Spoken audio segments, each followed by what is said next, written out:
Doctor Mohammad Yunus সরকার থেকে পদত্যাগ করেছেন। ডক্টর মোহাম্মদ ইউনূস চীনের পথে।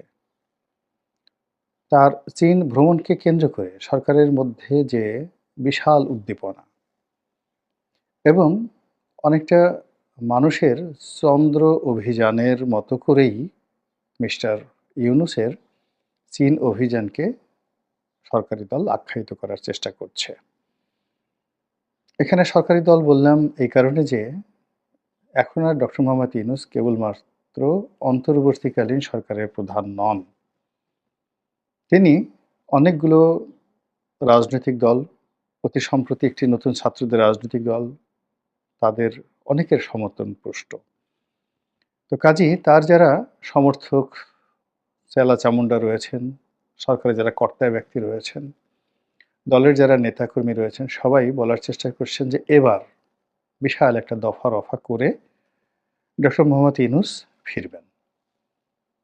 তার চীন যাওয়ার আগে আমরা জেনেছিলাম যে চীনের প্রেসিডেন্টের পক্ষ থেকে বিশেষ একটি বিমান, চার্টার প্লেন, স্পেশাল প্লেন বাংলাদেশে আসবে এবং সেটা চীনের যে সেনাবাহিনীর বিমান হতে পারে কিংবা প্রেসিডেন্টের রাজকীয় যে বিমানবহর রয়েছে, সেই বিমানবহরের যেকোনো একটি এয়ারক্রাফট হতে পারে। কিন্তু দেখলাম যে না, চায়না সাউদার্ন এয়ারলাইন্স যারা বাংলাদেশের সঙ্গে নিয়মিত ফ্লাইট পরিচালনা করে, এরকম একটি বিশেষ ফ্লাইটে তিনি সেখানে যাচ্ছেন এবং তিনি তার মতো করে যাচ্ছেন। এই গেল এক।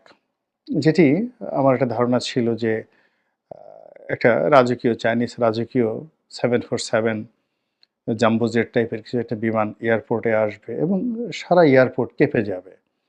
এর কারণ হলো এই মুহূর্তে ডক্টর মোহাম্মদ ইউনূস চীনের কাছে যতটা গুরুত্বপূর্ণ বিবেচিত হতে পারেন বা যেভাবে তার দলের লোকজন বা তার সরকারের লোকজন যেভাবে প্রচার করছে, তাতে করে এরকম একটা চার্টার্ড প্লেন আসাই উচিত ছিল।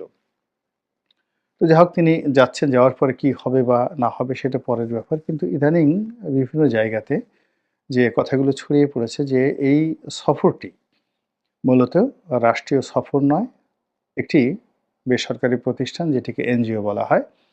এরকম একটা এনজিও সেখানে যে বাৎসরিক যে বিভিন্ন মেলার আয়োজন করে। আ আপনারা জানেন যে চীন সরকারের পক্ষ থেকে একটা মেলার আয়োজন করা হয় গুয়াংজু ফেয়ার। তো এরকম সারা দুনিয়ার অনেক সরকারি প্রতিষ্ঠান, বেসরকারি প্রতিষ্ঠান, এনজিও, ট্রেড অর্গানাইজেশন থেকে শুরু করে এমনকি লোকাল সিটি কর্পোরেশন, তারা অসংখ্য মেলা সেখানে আয়োজন করে এবং এরকম একটা বিনিয়োগ মেলা সেখানে হতে যাচ্ছে এবং সেই মেলায় তিনি যাবেন, ডক্টর মোহাম্মদ ইউনূস, এবং বক্তব্য দেবেন। আশ্চর্য ব্যাপার হলো যে এই যারা আয়োজন করেছে, সেই আয়োজকদের ইতিপূর্বে যে মেলাগুলো হয়েছে, সেই মেলাতে পুরো সিটিং প্রাইম মিনিস্টার, প্রধানমন্ত্রী বা রাষ্ট্রপতি, এটা উগান্ডা, বুগান্ডা, মানে রুয়ান্ডা যে দেশেই হোক না কেন, আজ পর্যন্ত সেখানে যাননি। কেবলমাত্র ডক্টর মোহাম্মদ ইউনূস এই ১ম সেখানে যাচ্ছেন। এখন তার সঙ্গে মিস্টার শি, যিনি চীনের প্রেসিডেন্ট, কোনো বৈঠক আদৌ হবে কি হবে না, সরকারি পর্যায়ে সাইডলাইনে কোনো বৈঠক আছে কি না, কিংবা ওই অনুষ্ঠানে চীনের প্রেসিডেন্ট থাকবেন কি থাকবেন না, আমরা এখন পর্যন্ত জানি না। কিন্তু যেরকম একটা জোয়ার তোলা হয়েছিল, সেই জোয়ারে আমরা প্রায় ভাসতে বসেছিলাম যে চীনের প্রেসিডেন্ট আলাদা বিমান পাঠিয়ে তাকে স্পেশাল মেহমান করে সেখানে নিচ্ছেন। এবং এই কথা শোনার পর আমরা যারা সাধারণ চিন্তার মানুষ, আমরা খুব ভয় পেয়ে গিয়েছিলাম যে এইবার না জানি কি একটা ঘটে যায় বাংলাদেশে। এর কারণ হলো চীন যদি বাংলাদেশের ব্যাপারে সত্যিকার অর্থে খুব বেশি মাথা ঘামায় এবং সেই মাথা ঘামানোর পরিণতিতে যদি ভারত এবং আমেরিকা খুব রেগে যায়, তাহলে ওই পরিস্থিতি সামাল দেওয়ার মতো পরিবেশ এবং পরিস্থিতি বাংলাদেশের নেই।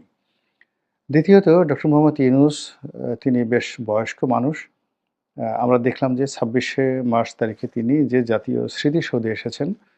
তো মানুষের সাথে হ্যান্ডশেক করতে তার খুব কষ্ট হচ্ছিল এবং তিনি যখন বেদিতে উঠছিলেন, মূল বেদিতে উঠছিলেন, তখন কেউ একজন পাশের থেকে তার হাত ধরে হাত না ঠিক আমরা যেটিকে বলা হয় কনুইয়ের উপরের অংশ যেটাকে আমরা ডানা বলি। ডানা আঞ্চলিক ভাষায় ডেনা বলি। তো সেই ডেনা ধরে তাকে উপরে তোলা হচ্ছিল।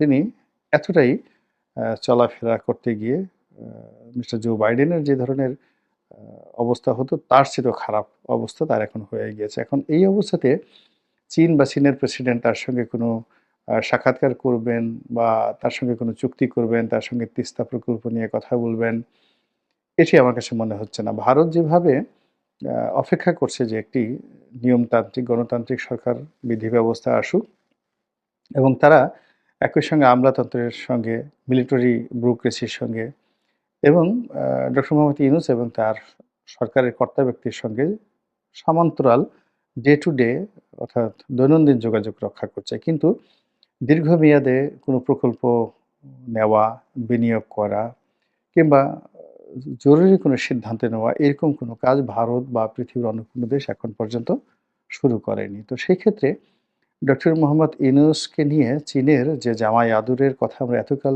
শুনেছিলাম, সেটি নিয়ে যারা ভয় পেয়েছিলাম তারা আজকের এই দিনটিতে উনি যখন গেলেন, উনার সেই যাওয়ার ধরন, প্রকৃতি ইত্যাদি দেখেই মনে হলো যে তিনি যাচ্ছেন খুব সাধারণ একটা অর্ডিনারি কাজেই সেখানে যাচ্ছেন। এমনি তার ভ্রমণ ফোবিয়া রয়েছে। ভ্রমণ ফোবিয়া ঠিক বলা হয় না, এটাকে ভ্রমণ ম্যানিয়া বলা যেতে পারে। আ আমার রয়েছে ভ্রমণ ফোবিয়া। যেকোনো বাস গাড়িতে উঠলে বা প্লেনে উঠলে আমার খুব ভয় লাগে এবং ভীষণ রকম অস্বস্তি বোধ করি। যত বিজনেস ক্লাস, ফার্স্ট ক্লাসটি দেওয়া হোক না কেন, প্লেনে ওঠার সঙ্গে, সঙ্গে আমার বমি চলে আসে। কিন্তু কিছু মানুষ রয়েছে যাদের ম্যানিয়া রয়েছে। অর্থাৎ তারা প্লেনের গন্ধ না শুকলে, এয়ারপোর্টে দিয়ে না হাঁটলে, ইমিগ্রেশন ক্রস না করলে তাদের ভালো লাগে না। তো ডক্টর মোহাম্মদ ইউনূস, তারপর আমাদের ডক্টর দীপুমণি, এমনকি আমাদের সাবেক প্রধানমন্ত্রী শেখ হাসিনা, তাদের এই ভ্রমণ ম্যানিয়াটা ছিল। কিছুদিন পর, পর তারা বিদেশে না গেলে তাদের ভালো লাগে না। আর ডক্টর মোহাম্মদ ইউনূসের আরো একটি ম্যানিয়া রয়েছে, সেটি হলো তিনি বিদেশীদের সঙ্গে কথা বলতে খুবই পছন্দ করেন। বড় ডায়াস পেলে তিনি মোটিভেশনাল স্পিচ দিতে খুবই স্বাচ্ছন্দ্য অনুভব করেন এবং বিদেশের মাটিতে হলে তো কোনো কথাই নেই। তো সেক্ষেত্রে চীনে এরকম একটা সুযোগ তিনি পেয়েছেন, সেটা গ্রহণ করেছেন সঙ্গত কারণেই। আর বাংলাদেশে এখন যে অবস্থা হয়েছে সেটা হলো ডক্টর মোহাম্মদ ইউনূসকে নিয়ে খুব সিরিয়াসলি কেউ কোনো চিন্তাভাবনা করছেন বা তাকে ওইভাবে কেউ কাউন্ট করছেন এরকম মনে হচ্ছে না। এমনকি যে ছাত্র সংগঠন যারা আছেন তারা এখন কথায়, কথায় ডক্টর মোহাম্মদ ইউনূসকে সমালোচনা করার চেষ্টা করছেন। কিংবা যে সকল উপদেষ্টারা একসময় তাকে খুব তোয়াজ এবং তদবির করতেন, তারাও অনেকটা নির্লিপ্ত হয়ে গেছেন, অনেকে স্টপ হয়ে গেছেন, অনেকে অনেকটা ড্যাম কেয়ার ভাবে আ যতদিন আছি ততদিন কাজ করতে হবে বা কাজ করব না, এভাবে তারা তাদের মতো চলছে। সারা বাংলাদেশের বিভিন্ন জায়গাতে যে স্থবিরতা দেখা দিয়েছে অর্থাৎ ইউনিয়ন পরিষদগুলো যেখানে প্রতিদিন হাজার, হাজার মানুষ ভিড় করে টিআর, কাবিখা, ভিজিএফ থেকে শুরু করে জন্ম নিবন্ধন, এরপর ট্রেড লাইসেন্স হাজারো কর্মকাণ্ডের জন্য। সেখানে চেয়ারম্যান নেই, সেখানে রয়েছে প্রশাসক। ফলে সেখানে নানা রকম কর্মকাণ্ডের অসুবিধা হচ্ছে, পৌরসভাতে অসুবিধা হচ্ছে, সিটি কর্পোরেশনে হচ্ছে, সংসদ নেই। ফলে জনগণ অনেকটা দিশেহারা হয়ে পড়েছে এবং তারা ডক্টর মোহাম্মদ ইউনূসের কাছে তাদের কথা জানাবেন, বেদনার কথা জানাবেন, দেখা সাক্ষাৎ করবেন। ঐরকম পরিবেশ পরিস্থিতি দেশে নেই। ফলে কি হচ্ছে, ডক্টর মোহাম্মদ ইউনূসের হাতে এখন অফুরন্ত সময়। অনেক আ ফ্রি তিনি। এখন এই ফ্রি টাইমে তিনি যদি চীন দেশে গিয়ে থাকেন এবং সেখানে জামাই আদর তিনি পেয়ে থাকেন বা পাওয়ার বা আশা করে থাকেন, সেটা ভিন্ন একটা বিষয়। কিন্তু এখানে যে বিষয়টি আমরা ১ম এ চিন্তা ভাবনা করেছিলাম যে চীন হয়তো তাকে তিস্তা প্রকল্পের জন্য নিচ্ছে। এটি সরকারি পর্যায়ের একটি আ যাকে বলা হয় দ্বিপাক্ষিক বৈঠক এবং এখানে চীন খুব আগ্রহ দেখিয়ে তাকে নিচ্ছে এবং আ এখানে আরো অনেক কিছু হবে। চীনের সঙ্গে বাংলাদেশের অনেক কিছু হবে। কিন্তু এখন আ তার এই যাওয়ার যে প্রাক্কালে এটি মনে হচ্ছে না ওসব কিছু না। তিনি আ গেছেন মানুষকে কিছু বলার দরকার, মানুষকে কিছু দেখার দরকার। তিনি যে খুব ব্যস্ত তাও বুঝার দরকার। আর তার নিজেরও রিফ্রেশমেন্ট দরকার। বাংলাদেশ আসলে খুবই যন্ত্রণাময় একটা পরিবেশ পরিস্থিতি তৈরি হয়ে গেছে তার জন্য। ডেইলি এটা দাও, ওটা দাও, মিছিল করো, মিটিং করো, বা সমালোচনা শুনো, নানা রকম কথাবার্তা শুনো। এখানে আসলে প্রাণ ভরে নিঃশ্বাস নেয়া যায় না। তো সেক্ষেত্রে চীনের বাতাসে গিয়ে যদি প্রাণ ভরে একটু নিঃশ্বাস নেওয়া যায়, সুন্দর করে একটু ইংরেজিতে কথাবার্তা বলা যায়, যদি একটু রিল্যাক্স হওয়া যায়, আ সেটা ক্ষতি কি? কোনো অসুবিধা তো নেই। আর অন্যদিকে যদি তকদির ভালো হয়ে যায়, যদি সেখানে সত্যিকার অর্থে সরকার এগিয়ে আসে, সাইড লাইনে তার সঙ্গে আলাপ আলোচনা করার চেষ্টা চালায়, বড় কোনো বৈঠক হয়ে যায়, লেনাদেনা বা খবর দেওয়ার মতো কিছু একটা ঘটনা ঘটে যায়, তাহলে তো কোনো কথাই নেই। তো তিনি প্রচণ্ড পরিশ্রমী মানুষ, প্রচণ্ড ঘোরাফেরা করা মানুষ, যেখানে মানুষ কিছু দেখতে পায় না, শূন্য দেখতে পায়। সেভাবে তিনি ৩ টি শূন্য দিয়ে পৃথিবী আ তৈরি করতে চান। ৩-0 পলিসি। তো সেই ৩-0 র যে জনক, ৩ টি শূন্যের ৩ টি ডিম্ব, আ সেই ৩ টি ডিমের জনক আ ডক্টর মোহাম্মদ ইউনূস এখন চীনে গেছেন বাংলাদেশের পক্ষ হয়ে। তো দেখি তিনি কি করেন। হতাশ হওয়ারও কিছু নেই, আতঙ্কিত হওয়ারও কিছু নেই। আবার যাকে বলা হয় খুব আশাবাদী হওয়ারও কিছু আছে বলে আমি মনে করি না। আল্লাহ আমাদের সবাইকে হেদায়েত দান করুন এবং হেফাজত করুন। আসসালামু আলাইকুম ওয়া রাহমাতুল্লাহি ওয়া বারাকাতুহু। এবং আ এখানে আরো অনেক কিছু হবে। চীনের সঙ্গে বাংলাদেশের অনেক কিছু হবে। কিন্তু এখন আ তার এই যাওয়ার যে প্রাক্কালে এটি মনে হচ্ছে না ওসব কিছু না। তিনি আ গেছেন, মানুষকে কিছু বলার দরকার, মানুষকে কিছু দেখার দরকার। তিনি যে খুব ব্যস্ত তাও বুঝার দরকার। আর তার নিজেরও রিফ্রেশমেন্ট দরকার। বাংলাদেশ আসলে খুবই যন্ত্রণাময় একটা পরিবেশ পরিস্থিতি তৈরি হয়ে গেছে তার জন্য। ডেইলি এটা দাও, ওটা দাও, মিছিল করো, মিটিং করো, বা সমালোচনা শুনো, নানা রকম কথাবার্তা শুনো। এখানে আসলে প্রাণ ভরে নিঃশ্বাস নেয়া যায় না। তো সেক্ষেত্রে চীনের বাতাসে গিয়ে যদি প্রাণ ভরে একটু নিঃশ্বাস নেওয়া যায়, সুন্দর করে একটু ইংরেজিতে কথাবার্তা বলা যায়, যদি একটু রিল্যাক্স হওয়া যায়, আ সেটা ক্ষতি কি? কোনো অসুবিধা তো নেই। আর অন্যদিকে যদি তকদির ভালো হয়ে যায়, যদি সেখানে সত্যিকার অর্থে সরকার এগিয়ে আসে, সাইড লাইনে তার সঙ্গে আলাপ আলোচনা করার চেষ্টা চালায়, বড় কোনো বৈঠক হয়ে যায়, লেনাদেনা বা খবর দেওয়ার মতো কিছু একটা ঘটনা ঘটে যায়, তাহলে তো কোনো কথাই নেই। তো তিনি আ প্রচণ্ড পরিশ্রমী মানুষ, প্রচণ্ড ঘোরাফেরা করা মানুষ, যেখানে মানুষ কিছু দেখতে পায় না, শূন্য দেখতে পায়। সেভাবে তিনি ৩ টি শূন্য দিয়ে পৃথিবী আ তৈরি করতে চান। ৩-0 পলিসি। তো সেই ৩-0 র যে জনক, ৩ টি শূন্যের ৩ টি ডিম্ব, আ সেই ৩ টি ডিমের জনক আ ডক্টর মোহাম্মদ ইউনূস এখন চীনে গেছেন বাংলাদেশের পক্ষ হয়ে। তো দেখি তিনি কি করেন। হতাশ হওয়ারও কিছু নেই, আতঙ্কিত হওয়ারও কিছু নেই।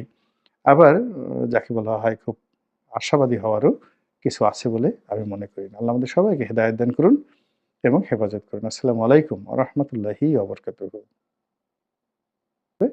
কিন্তু এখন আ তার এই যাওয়ার যে প্রাক্কালে এটি মনে হচ্ছে না ওসব কিছু না।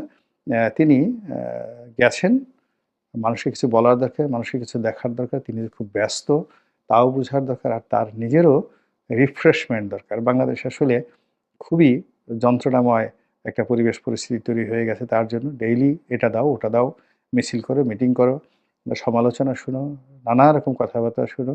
এখানে আসলে প্রাণ ভরে নিঃশ্বাস নেয়া যায় না। তো সেক্ষেত্রে চীনের বাতাসে গিয়ে যদি প্রাণ ভরে একটু নিঃশ্বাস নেওয়া যায়, সুন্দর করে একটু ইংরেজিতে কথাবার্তা বলা যায়, যদি একটু রিল্যাক্স হওয়া যায়, আ সেটা ক্ষতি কি? কোনো অসুবিধা তো নেই। আর অন্যদিকে যদি তকদির ভালো হয়ে যায়, যদি সেখানে সত্যিকার অর্থে সরকার এগিয়ে আসে, সাইড লাইনে তার সঙ্গে আলাপ আলোচনা করার চেষ্টা চালায়, বড় কোনো বৈঠক হয়ে যায়, লেনাদেনা বা খবর দেওয়ার মতো কিছু একটা ঘটনা ঘটে যায়, তাহলে তো কোনো কথাই নেই। তো তিনি আ প্রচণ্ড পরিশ্রমী মানুষ, প্রচণ্ড ঘোরাফেরা করা মানুষ, যেখানে মানুষ কিছু দেখতে পায় না, শূন্য দেখতে পায়। সেভাবে তিনি ৩ টি শূন্য দিয়ে পৃথিবী আ তৈরি করতে চান। ৩-0 পলিসি। তো সেই ৩-0 র যে জনক, ৩ টি শূন্যের ৩ টি ডিম্ব, আ সেই ৩ টি ডিমের জনক আ ডক্টর মোহাম্মদ ইউনূস এখন চীনে গেছেন বাংলাদেশের পক্ষ